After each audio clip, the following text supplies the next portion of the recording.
So, hello. Let's continue reading for a little bit. I'm outside with daughter, and I am in a slightly good mood today, which is not too often recently. So, let's take this flow and read a little bit on.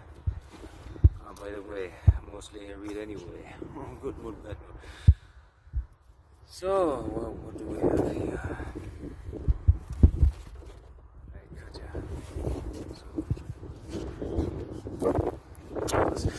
By the way, since we were talking about the stars, Mercury is in retreat nowadays.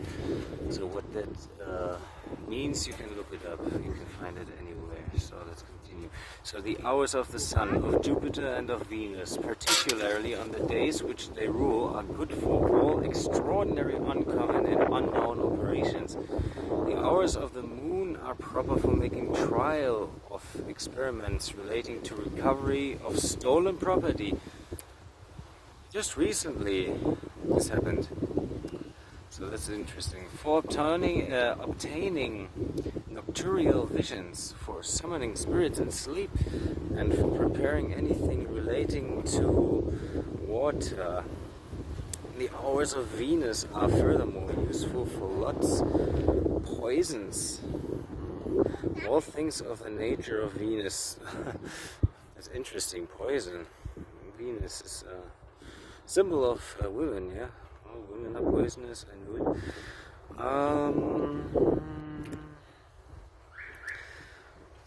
Poison, all things of nature of Venus, or for preparing powders,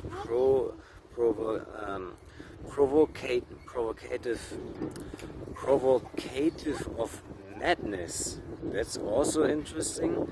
Yeah, women can drive you mad, I know that. And the like things. But in order to thoroughly effect the operations of this art, thou shouldest perform them not only on the hours but on the days of the planets as well. Because then the experiment will always succeed better, provided thou observest the rules laid down later on. For it thou omittest one single condition, thou wilt never arrive at the accomplishment of the art. For those matters in which appertain unto the moon, such as the invocation of spirits, the works of necromancy, and the recovery of stolen property, it is necessary that the moon should be in terrestrial sign. Wait a little bit. Terrestrial. Now I lost the line. Terrestrial sign. Katja, warte doch ein bisschen. Provided observers, this accomplishment of the mass. Moon, such a recovery of stolen property, a terrestrial sign with Taurus, Virgo, or Capricorn. For love, grace, and invisibility, the moon should be in a fiery sign. Aries, Leo, or Sagittarius. For hatred, discord, and destruction, the moon should be in a watery sign. Cancer, Scorpio, or Pisces.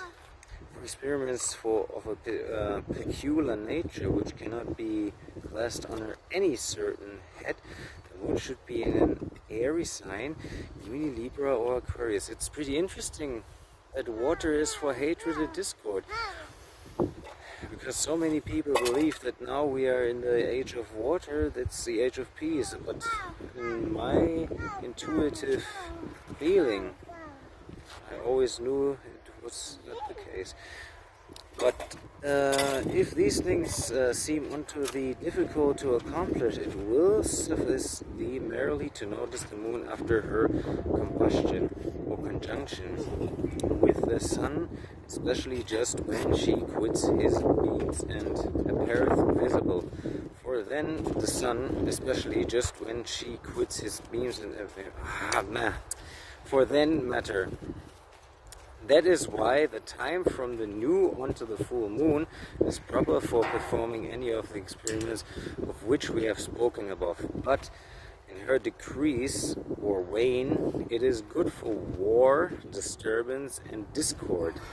Likewise, the period when she is almost deprived of light is proper for experiments of invisibility and or death. But observe inviolably that though commends nothing while the moon is in conjunction with the sun, seeing that this is extremely unfortunate, and that thou wilt then be able to effect nothing, but the moon quitting his beams and increasing in light, thou canst perform all that thou desirest, observing nevertheless the directions in this chapter. Furthermore, if thou wishest to converse with spirits, it should be especially on the day of Mercury and in his hour, and let the moon be in an airy sign as well as the sun. So, since Mercury is in retreat now, and probably not the best time to invoke any spirit. So, strangely enough, when Mercury is in retreat, yeah, I'm maybe not very lucky in, I don't know, material things, but I seem to be slightly happy. Maybe it's the only time where the spirits don't haunt me, I don't know. Anyway, let's cut here. This is getting pretty interesting. I will read on. As I said, in the future I will make also a more accurate recording just of my voice reading this. But first, let's finish the video series here. So, goodbye my friends. See you next